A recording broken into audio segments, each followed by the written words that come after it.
Šeit stāsts ir par godīgu konkurenci. Tātad runa ir par izlietoto iepakojumu, kas rodās tirdzniecības vietās. Tie lielie tirgotāji, kur tirdzniecības vietās rodās 20 un vairāk tonnas, teiksim tā, kartona, stādieties priekšā, kas ir 20 tonnas kartona. Gandrīz vai šīs zāles apjoms. Tātad šie tirgotāji, pamatā Rimi, Maxima, var slēgt tiešo līgumu ar atkritumu pārstrādātājiem un nodot šos radušos atkritumus, vai pareizāk sakot, pārstrādājumu masu, nodot uz izdevīgiem pamatiem tieši pārstrādātājiem.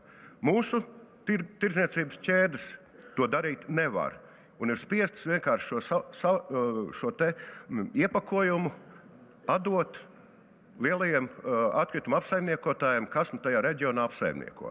Līdz ar to es lūdzu tomēr nodot Tautsaimniecības komisijai šos grozījumus atkritumu apsaimniekošanas likumā, lai radītu vienādu vai pielīdzināmu konkurenci starp lielajiem tirgotājiem un vidējiem. Paldies!